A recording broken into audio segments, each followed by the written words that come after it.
আমার জীবন উদ্ধাতা পরম দয়ালের চিচনে অনন্ত কোটি প্রণাম। গুরুদেবের সকল সদস্যের প্রতি প্রণাম। ভক্ত শ্রোতাদের জানাই প্রাণঢালা শুভেচ্ছা, ভালোবাসা, নমস্কার এবং জয় গুরু।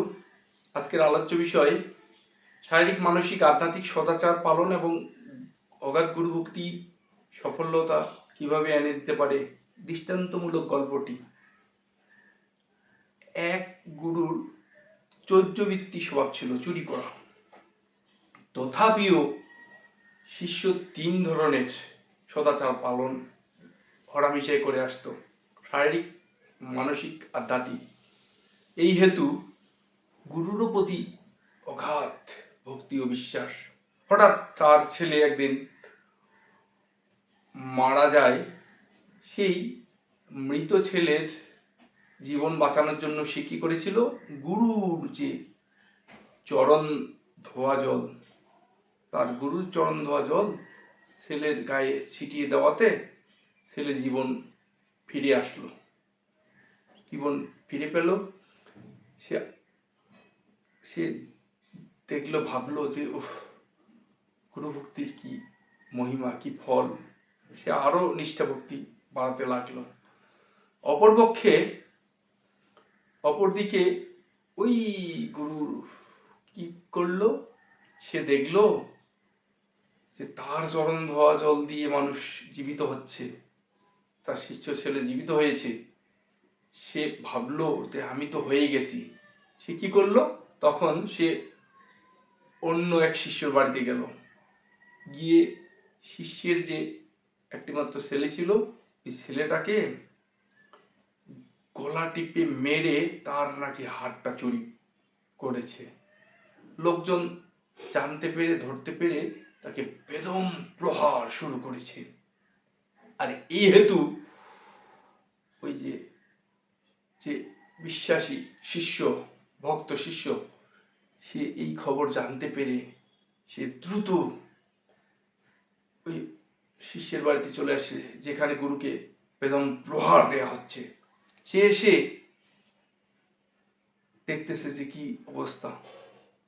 তখন গুরু কি করে, গুরু নিজের চরণ ধোয়া জল দিয়ে ওই যে ভক্ত শিষ্যর ছেলেটাকে, যাকে মেরে ফেলেছে গলা টিপে, তাকে বাঁচিয়ে দেওয়ার চেষ্টা, কিন্তু কোনোভাবেই সেটা হচ্ছে না, বেঁচে যাচ্ছে না। তো ইহার কারণে তাকে আবারও বেদম প্রহার, এই নাটকীয় নীলা কাণ্ড করার জন্য, অদ্ভুত আজগবি বিষয় ঘটনা ঘটানোর জন্য তাকে আবারও বেদম প্রহার। শিষ্য কি করলো, গুরুর এমন অপদস্থ, যে গুরুর যে অপদস্থ একটা সৃষ্টি হচ্ছে, অপদস্থ করানো হচ্ছে, এটা সহ্য করতে না পেরে সে কি করলো, সেই গুরু, চোর গুরুর পা ধুইয়ে জলটা ওই যে যেই শিষ্যের ছেলেটাকে গুরু গলা টিপে মেরেছে তার গায়ে ছিটিয়ে দিল। সে দ্রুত জাগ্রত হলো, জীবিত হয়ে উঠল। সকলে বুঝলো, বাহ, এ তো অসম্ভবকে সম্ভব করার মতো।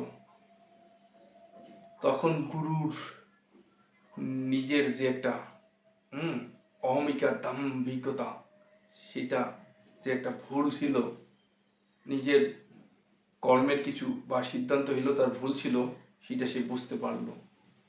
সে বুঝতে পেরে কি করলো, তার যে গুরু ছিল তার গুরুর নির্দেশে সঠিক পথে তখন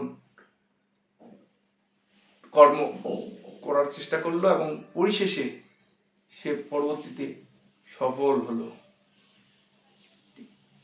এ থেকেই, এই গল্প থেকে আমরা এটা বুঝতে পারি, এই শিক্ষাই অর্জন করতে পারি যে 3 ধরনের সদাচার যদি ঠিকমতো হয়, শারীরিক, মানসিক, আধ্যাত্মিক, এই সদাচার ঠিক করতে হবে।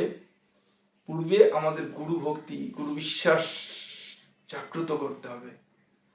এই গুরু বিশ্বাস, গুরু ভক্তির মধ্যেই আমাদের 3 ধরনের সদাচার ঠিক হবে, শারীরিক, মানসিক, আধ্যাত্মিক।